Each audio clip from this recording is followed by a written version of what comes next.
Revolutionaries kill God in a time of social upheaval. I had to disrupt the last broadcast, which was on YouTube, Facebook, and X, and put it back up only on X and Facebook at this time. If it's still bad, I'll just discontinue it again until we get the new computers put in, unless someone is tampering with my broadcast, which I doubt. I don't want to get into conspiracies, but I'm looking at your comments. If the sound is good, it is the YouTube algorithm, and we won't be doing YouTube live anymore. We'll be doing it on X and Facebook, and then come back, post it there. So let me begin again. Society is going through a social upheaval, nonstop social upheaval. Behind it, the head of the snake is the ACLU, American Communist Liberties Union. They've been out to destroy America from the day they were founded by communists, by the way. All these marches against Trump were paid for. These are paid agitators. The ACLU was one of the main organizers, along with communist organizations, along with many others, which I don't have to name right now. And so I want to talk about why they do it. Now, some do it because they want to break society down and rebuild it in their own image, which is absolutely absurd, since this is the most equitable society in the history of mankind. I mean, if you work hard, you're going to get somewhere in this country. I don't care how you start out in this country. I'm an immigrant son. Nobody gave me a dime, but they gave me values. They taught me about hard work. No one handed me anything. They tell you that when you have a communist in New York City, he's going to give you free buses, free groceries. Nonsense, rubbish. It never worked. It's devastated every country it's been tried. That smiling Muslim Brotherhood bastard will destroy your city, but you don't know that yet. Your problem, not mine. So today I want to talk about so much better. Facebook is behaving worse than YouTube now. So much better. Okay, well, I'm going to continue anyway, just do my sermon, and we'll see how it goes. So how revolutionaries kill God. Ultimately, these riots against Donald Trump are riots against faith in the nation, faith in Donald Trump, and ultimately your faith in God. They want you to turn away from God, faith, and reason itself. They want you to just withdraw into yourself so they can take over and fill the vacuum with their communist rubbish. That's what they're doing. For the rich ones, like Pelosi, the reason she said be a disruptor at University of California at Berkeley many years ago is because, how shall I put it? A Nancy Pelosi could only get away with what she's been getting away with by taking all of the activists off her trail and throwing them onto other people's trails. Go out and disrupt. Go ahead. Get in the street. Go ahead. Go ahead. Be a disruptor. That way we can laugh all the way to the bank. You get the picture, George Soros? You think people don't see it? You rotten bastard, you. You fled the Nazis. You came to America and you destroyed this society. You know, if there's a God in heaven, which I know there is, you're going to get your comeuppance under Donald Trump, Georgie. You and your son. You better fuel up your jet. I don't know what country would take you in. You can't go where? Well, you can't go to Hungary, Georgie. Where are you going to flee? You can't go back to your home country, Georgie boy. So, social upheaval. Revolutionaries kill God. Fact of the matter is, I'm appealing to liberals out to understand that liberalism can be a philosophy that's operational and accepting of other people, not a winner-take-all philosophy that crushes anyone who disagrees with them. What's happened now is that there is no true liberalism left in the political world. It has dissolved. I don't know when, and I can't point the finger at who dissolved it. But the true liberals are gone. You can call them progs, as I do, because it's kind of a descriptive term to describe the progressives today. It has a derogatory tone to it, which it should, because the progs are not leading us forward. They're leading us backward into a Soviet era we will all regret, including the progs themselves, who will also feel the steel of the guillotine, since once it starts falling, It never stops. The French Revolution should have taught us one thing. The guillotine has an endless desire for blood. Now, I could put politics aside because it's painful. The bigger the liars, the more they scream for Trump's head. The more they're hiding, the more they scream for Trump's head. The more they're stealing from the government, the louder they scream for Trump's head. The more they're robbing from the more they call you a deplorable or a KKK or a Nazi or now a fascist. As I said, I'm not a prophet, but I can say with some conviction that I know what I'm speaking about regarding the phonies in the media. And I'll say it again, this country is moving back toward God on one level and away from God on another. Don't expect to see that in a poll. Don't expect to see it on any of the TV channels. I'm telling you this because I have a better stethoscope on America's heartbeat than they do. The country is turning back to faith because there is nowhere else to go. We had faith in Donald Trump, and I'm sorry to say that many of us today have lost faith in government itself. Many people feel lost today and don't know which way to turn. So many people will go back to church, but then they'll have another problem in their hands. The church they grew up in is not the church they'll go back to today. Go there. Take a look who is on the pulpit in most of these reform churches and these reform temples. Most of these liberal temples and churches are selling social activism rather than God. It's going to be a battle you're going to have to face on your own. I don't have that problem myself because I don't generally go to houses of worship.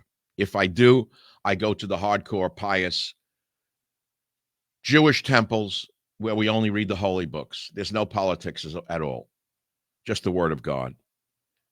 I don't like people lecturing me. If I need a ritual, I'll go for the ritual. I'm moved by rituals, whether they be in a church or a synagogue. I have gone to a church on a Christmas Eve. I've gone to Grace Cathedral in San Francisco to listen to the service once in a while. It was a long time ago before COVID. I was pleasantly surprised to see that they didn't infect the service with liberalism. Apparently, the lesbians were off that night. I thought there would be a radical feminist coming out to preach politics, not God. But even in Grace Cathedral, on that Christmas Eve, I saw a traditional moving service. But I say this to you. We are living through a time of atheism right now.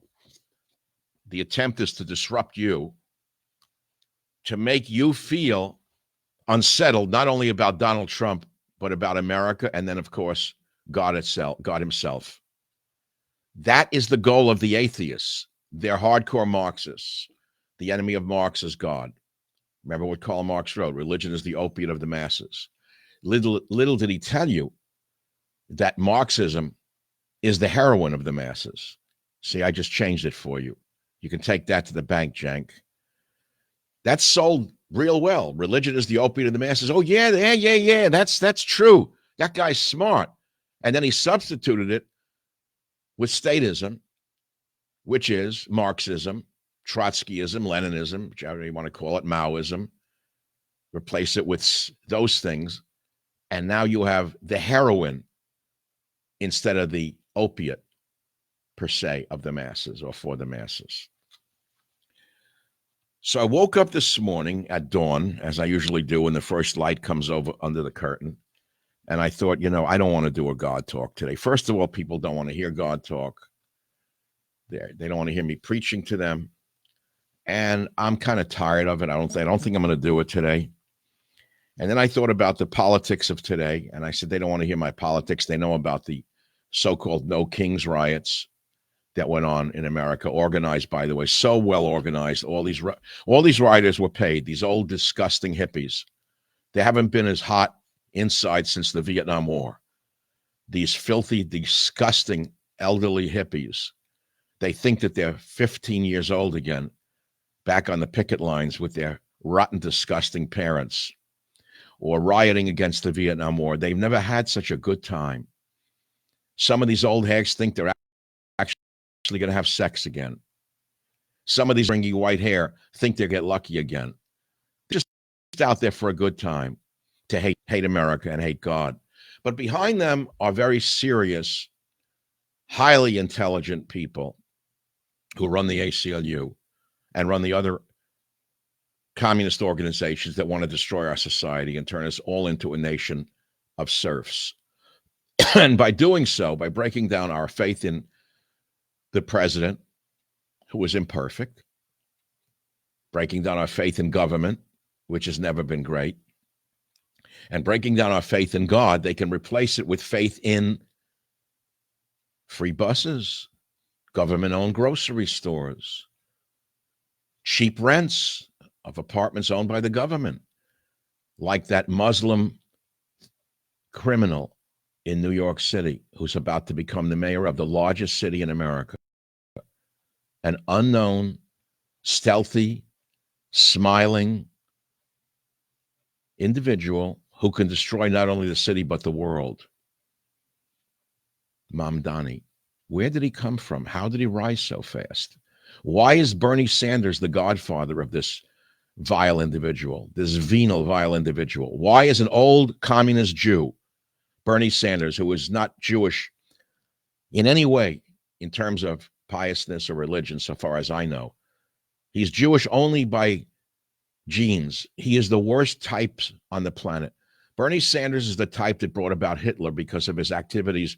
That kind of activity in Germany brought about Hitler. Take that to the bank, Jank, and if you don't like it, sue me, Bernie.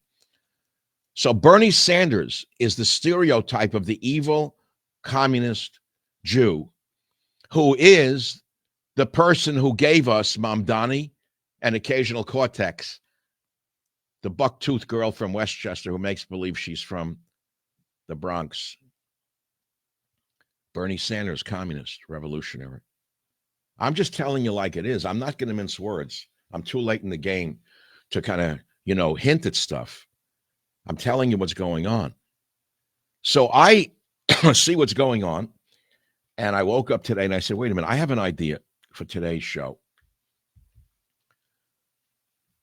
By the way, I'm looking at your comments. How's the sound? Are we good now? Are we better than we were when we had YouTube going? Because YouTube may be the algorithm that was knocking it off. Also, where are you listening to me in the world? Are you listening to me in England? Are you allowed to listen to me in England? Are you listening to me in Ireland, Scotland, Wales, France, Germany, Ukraine, Poland, Italy? Anybody out there from around the world, around the globe? So I woke up today and I said, the social upheaval is what I want to talk about.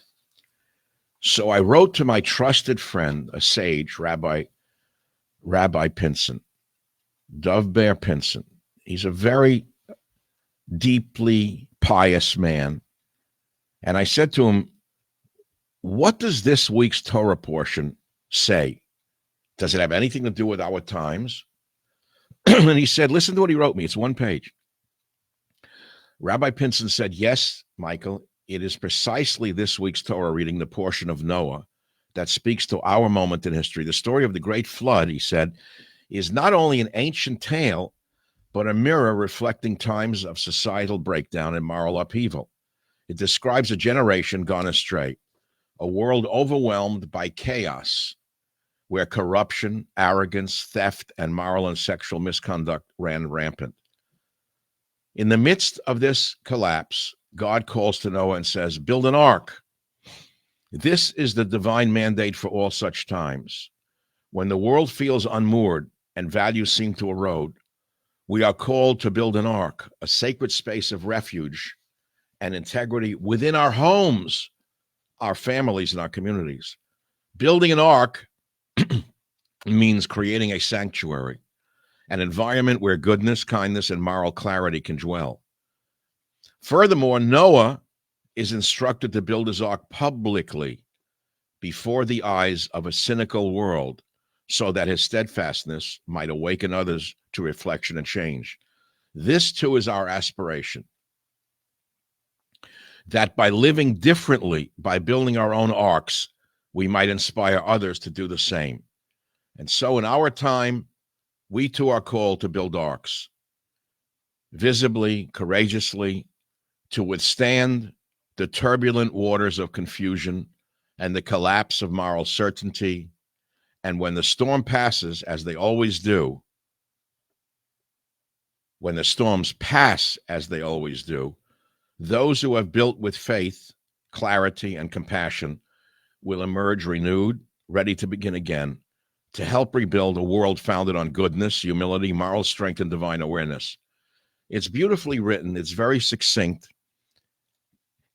And it matches my title of Revolutionaries Kill God in a Time of Social Upheaval.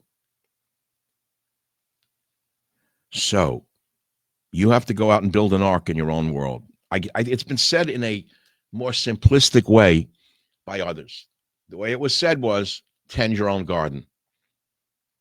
Don't meddle in other people's business. Don't tell them how to live. Don't preach to anybody. Tend to your own garden. That's what they mean by build your own ark. Build your own ark. Do the best you can. We're not perfect. We're going to screw up. We're not going to be perfect people. We're not going to be better than our neighbor. The world feels unmoored and values seem to erode. Generation gone astray. Overwhelmed by chaos, corruption, arrogance, theft, moral and sexual misconduct. Okay. I suppose we're all guilty of all of those things at some point in our life, on major or minor scales. So our goal is to build an ark, tend our own garden, and reduce our own corruption, our own arrogance, our own thefts, our own moral and sexual misconducts, and turn back to God. It's that simple. It doesn't mean you're going to achieve a perfection. It doesn't mean you're going to be a perfect person and better than your neighbor. The opposite is true. You're still going to be a flawed person, but you're going to feel cleaner than you do now. You're going to feel better about yourself than you do now. And if each of us, even those thousands listening to this broadcast today, who are like pebbles in quiet ponds, if each of us do the things that I'm talking about today and build our own arcs, we will create ripples throughout all of our ponds, which will resonate throughout our society and our world. First through our families, then our communities, then our nation, and then our world. So it's up to the individual to build the ark, not for the government to build an ark for you to go into. And that's really all I have to say. Now, I know many of you want me to now do an addendum to the addendum. And I'm glad that we were able to get better sound quality by dumping YouTube, which we'll post this on YouTube later tonight. I read to you from two things today, how revolutionaries kill God, from my book, God, Faith, and Reason, which unfortunately is not currently available. I'm going to reprint it at some point, not today. And I also read from Rabbi Dov Ber Pinson on the portion of Noah that speaks to our moment in history, the story of the Great Flood. I hope you've gotten something out of this today that you can take with you, that'll give you some comfort.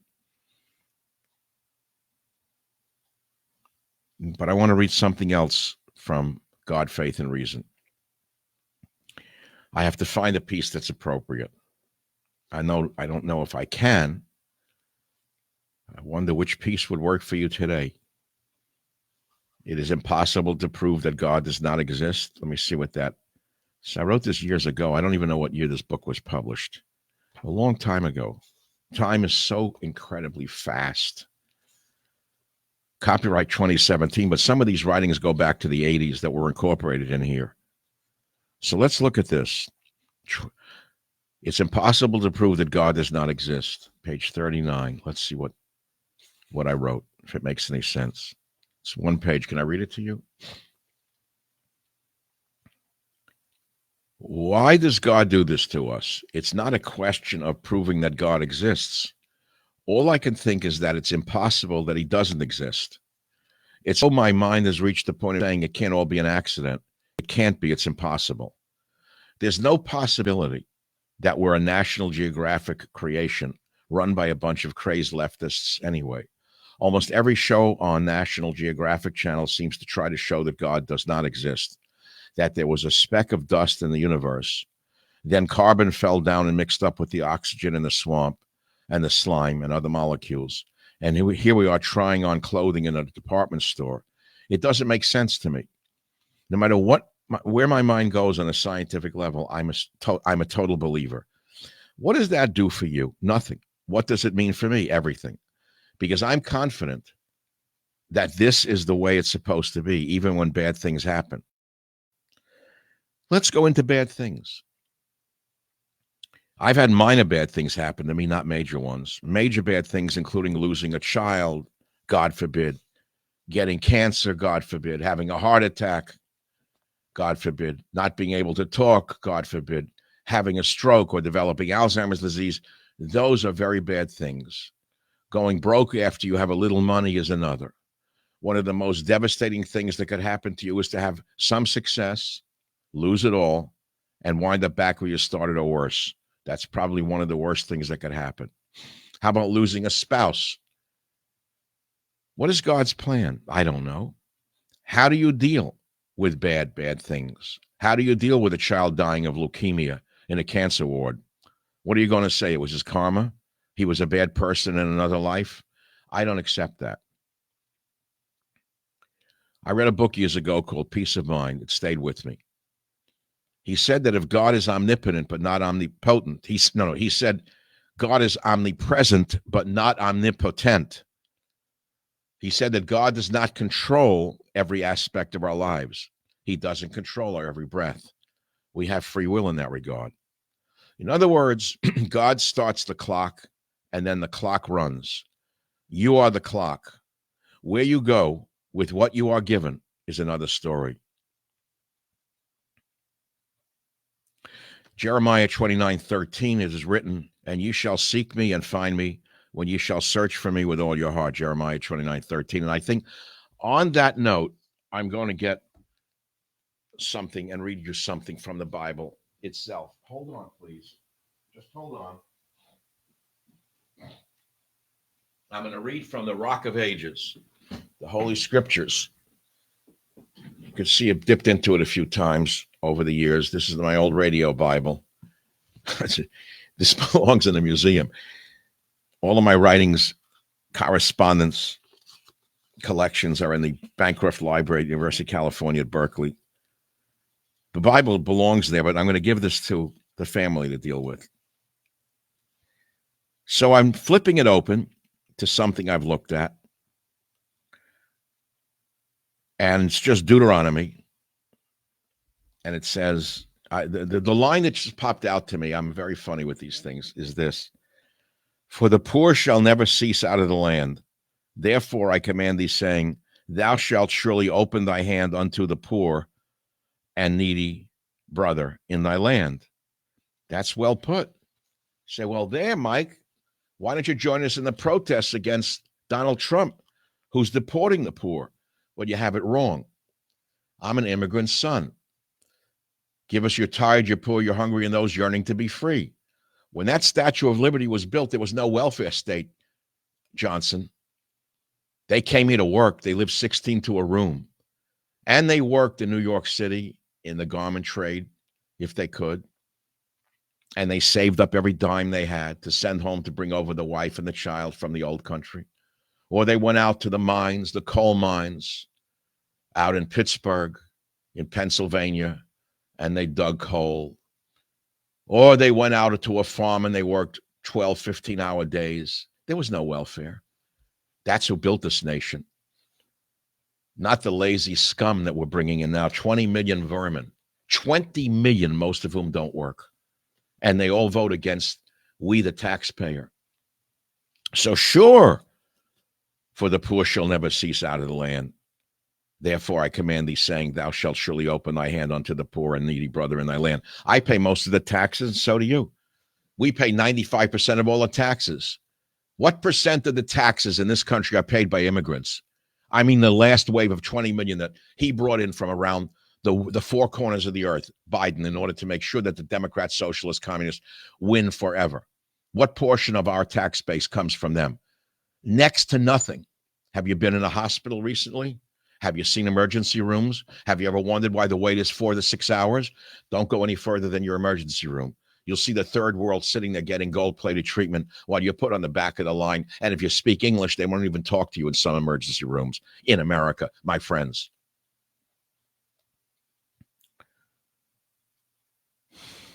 Let's see. We'll flip around now.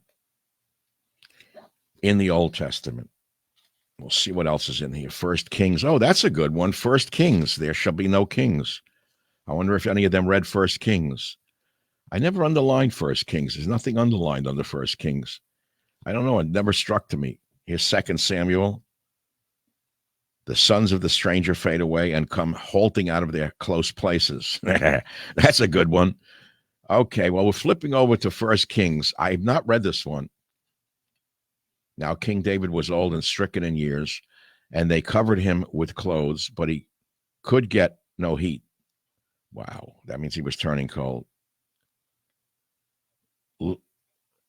Therefore his servants said unto him, let there be sought for my lord the king a young virgin, and let her stand before the king, and be a companion unto him, and let her lie in thy bosom, that my lord the king may get heat. Pretty hot stuff. So they sought for a fair damsel throughout all the borders of Israel, and found Abishag the Shunammite, and brought her to the king. And the damsel was very fair, and she became a companion unto the king, and ministered to him, but the king knew her not. Now Adonijah, the son of Haggith, exalted himself, saying, I will be king. And he prepared him chariots and horsemen and 50 men to run before him. Well, you can read it yourself. Very, very earthy thing, the Old Testament. It's not read too much. They don't read that First Kings thing anymore. That could be easily misinterpreted. That's pretty hot stuff there. We'll go past the next one. Look, I read it as it is. I'm not going to take it back. Let's go to idols. Let's see what I wrote about idols, or what I underlined. Sorry, about idols. Oh, Isaiah, my favorite guy. He would have been a great talk show host.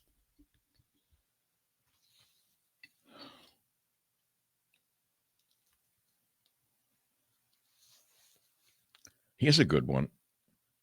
And he shall judge between the nations, and shall decide for many peoples, and they shall beat their swords into plowshares, and their spears into pruning hooks. Nation shall not lift up sword against nation, neither shall they learn war anymore. So Trump tries to make peace between the Israelites and the, I'm not going to call them Palestinians, because they're not Palestinians. They are not Palestinians at all. That's a modern term that was invented by the communist left. You study Arafat, you'll understand he was a communist. They are the Phoenicians, if you want to call them that. They are the Philistines. So Trump tries to make peace between the Hebrews and the Philistines, and for this he's condemned as a warmonger and called a fascist. Trump tries to end the war between Ukraine and Russia, and he's called a fascist for trying to end the war between Ukraine and Russia. Think about the madness of the left, how sick they really are, how mentally ill they really are. They always want war. Think about that, how crazy they are. Instead of saying he's trying to make peace, let's give him credit for that. No, they turned that into something evil as well.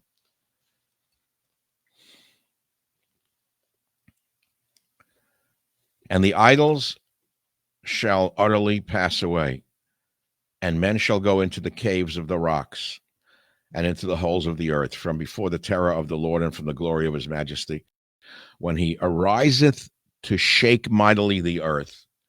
In that day a man shall cast away his idols of silver and his idols of gold, which they made for themselves to worship, and to their bats, to go into the clefts of the rocks and into the crevices of the crags, from before the terror of the Lord and from the glory of his majesty, when he ariseth to shake mightily the earth. That's heavy-duty earthquake stuff. I'm thinking of the Native Americans who lived in caves in the Southwest. Were they Navajo? Did they live in caves? I'm not 100% remembering. I don't remember which Native Americans lived in caves carved out into the cliffs. So I'm going to end where I began. The title is Revolutionaries Kill God in a Time of Social Upheaval. And my friend and pious friend, Rabbi Bear Pinson, I said, what is the Torah portion of the week? And he said, yes, it's perfect for this week. It's about the portion of Noah that speaks to our moment in history. The story of the great flood is not only an ancient tale, but a mirror reflecting times of societal breakdown and moral upheaval. It describes a generation gone astray, a world overwhelmed by chaos, makes sense, where corruption makes sense, arrogance makes sense, theft makes sense, moral and sexual misconduct makes sense, run rampant. In the midst of this collapse, God calls to Noah and says, build an ark. This is the divine mandate for all such times. When the world feels unmoored and values seem to erode, we are called to build an ark, a sacred space of refuge and integrity within our own homes, our families, and our communities. Building an ark means creating a sanctuary, an environment where goodness, kindness, and moral clarity can dwell. Furthermore, Noah is instructed to build his ark publicly before the eyes of a cynical world, so that his steadfastness might awaken others to reflection and change. This too is our aspiration, that by living differently, by building our own arks, we might inspire others to do the same. Don't you feel, when you drive by on a Sunday and you're not a churchgoer, but you see people going into a church, doesn't something good happen inside of you? Don't you feel good? A piece of you feels good. You say, I should be going to church. I wish more people went. You always wish someone else went. Why don't you go?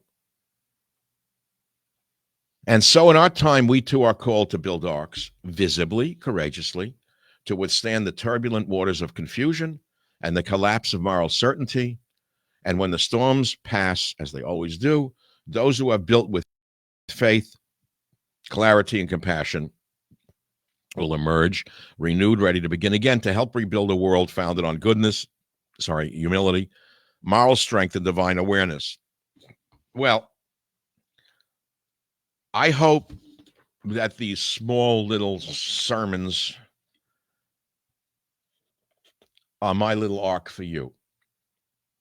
They're my arks, where I try to make myself a better person, where I try to rule over the chaos in our society, where I try to look away from the corruption, arrogance, theft, and not engage in it, where I look away from all of those things and say, okay, not today. Just for one day, I'll avoid some of the bad stuff out there, right? Just for one day. You can do it yourself. Build that sanctuary in your own heart and let your family see it. Let them see you trying to be a better person. Let your community see it. Do a little bit for your community. If millions of us did this, we would build a better America and then therefore build a better world. That's what it means. We, in other words, are God's vessel. We are his ark. You think about that. We are Noah's ark. That's what this body is. We've been given Noah's ark to live in. Some of us know that. I mean, you watch, I can go into 100 different ways when you see the fighters in the ring making a prayer. I love to see fighters before a fight praying. You mainly see that amongst the Hispanic fighters from third world countries, where they'll do a cross on themselves in a ring. Their faith is what motivates them to be so strong in the ring. And they have no hate. That's the they get through punching each other and beating each other almost to death. They'll shake the other man's hand or hug them. This is astounding to watch this. They understand it's a sport, and the intent is not to kill the other man. Truly amazing to watch that. You can see it in small ways. So build an ark in this time of social upheaval. Don't fall into the trap of the left, which wants you to believe that they're really out to get Donald Trump. That's not what they're after. Yeah, that's one small goal. Their real goal is to bring down America, destroy it, crush it, and rebuild it in their image, their Marxist image, to make the perfect world that never existed. The same bullshit was done in Cuba Castro did the same thing. It's a gangster island. They threw out Batista saying he's corrupt, he's no good, he's a criminal, he works for the American mafia, there's gambling, there's whores, this in Havana. Let us run the country, said Castro. We'll do a cleaner job. And the minute he took over, he killed his fellow revolutionaries who, remember when Castro took over Cuba, he said he was not a communist in the beginning. Just remember that. He only wanted to purify his society and make it more equitable for the poor Cubans. Remember the big lies if you study it. Just like Mamdani and I almost said Karl Marx, Bernie Sanders. They're going to make it better for people? The society collapsed. Go on YouTube and see what life in Havana is right now. You don't have to even go there to see what a hellhole it's become, how the young girls have become prostitutes. I have friends in Miami who go to Cuba who left their relatives behind. Every time they go to visit, you know what they have to bring? Medicine and food. That's what society is like after the Mamdamis take over. Everything collapses. The free buses are great, but they don't run. The free groceries are great, but they have one salami hanging in the window. Do you understand, idiots, that what you have is the greatest society in the history of the world if only you understood that it's you, that you have to make it a better place, not the society? Ask not what your country can do for you, but what you can do for your country. That will straighten you out more than anything on earth, JFK said, and he was right. Well, that concludes my sermon today. I read a little bit from the Rock of Ages. Remember, I heard that phrase. Over the years. I never knew what it meant. And then, must be a long time ago now, I went to a friend's wedding. Oh, sorry.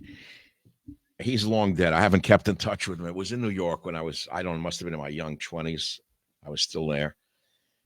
And my friend was about to get married. He was Jewish and she was Italian. Her father was a very famous world champion of a boxer. I'll never forget it as long as I live. I was in awe to be in the same room with my friend and his bride-to-be. I was the best man in that place. I remember now. Mel picked me. I don't remember. I was not religious at all.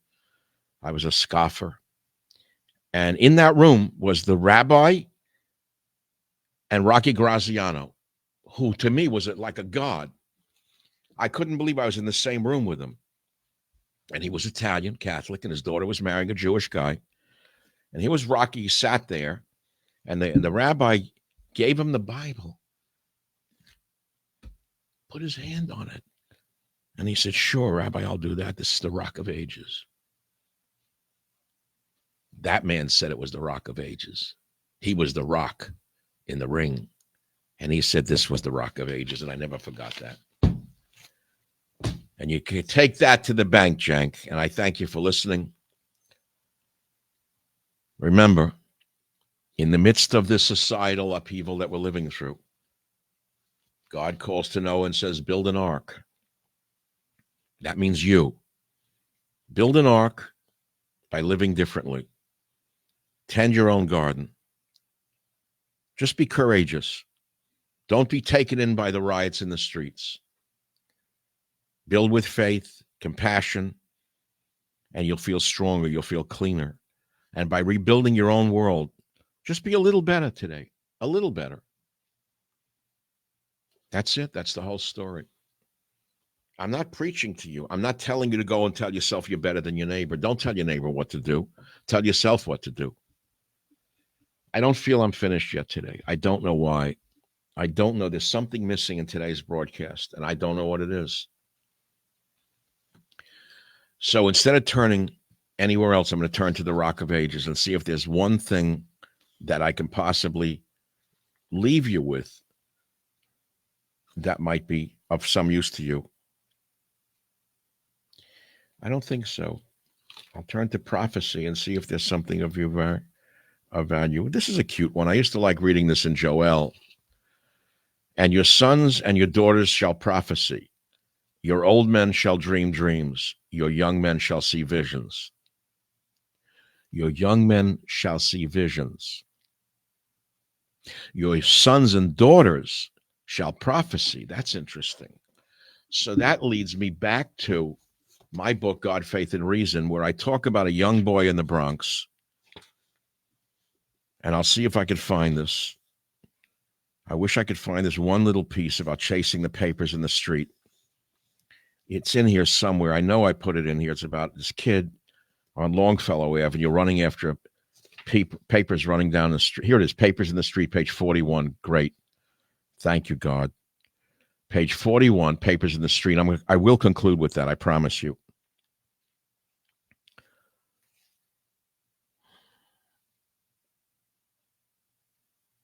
I'll read first from Psalms 119, verse 130 to 131. The opening of thy words giveth light. It giveth understanding unto the simple. I opened wide my mouth and panted, for I longed for thy commandments. Papers in the Street.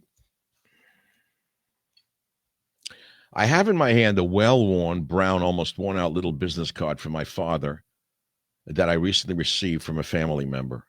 It has his name and antique store address, 137 Ludlow Street, New York to New York. And on the back of it is my grandfather's name, the petition number from his citizen papers, which say Russia and Poland, and also the names of the 3 children he brought with him. Apparently, my father made notes on the card for his immigrant father, who I assume couldn't write for himself. I look at the card and I wonder what their struggles must have been. My grandfather, Sam, was the astronaut of the family, having left behind the old world and come here without his family, eventually bringing over his wife and then his 3 children. He died of a heart attack very young at 47, no doubt from struggling, worry, and cigarettes. God knows what else. I mention his card in this book because I wonder how much God played a role in Sam's life. As far as I know, I do not come from a religious family at all. My father, Benjamin, was an atheist who didn't believe in a greater being. He was very cynical about religion. My life, strangely, I don't think it entered. I think it was always there. I have one memory. I was a young boy, maybe 5 years old, running in the streets of the Bronx, and I remember a Jewish newspaper was blowing in the wind. I didn't understand the word of it, but because it was written in another language that I thought was a holy language, I assumed it was holy writing. I picked up every sheet of it, took them home in a bundle, and I said to my mother, "Look what I found in the street. I saved it," thinking I had saved some holy text. Well, it obviously was just a newspaper written in either Hebrew or Yiddish, but I didn't know that. There are other distant memories of my relationship to my ancestral language and my ancestral religion, which will come up throughout this book.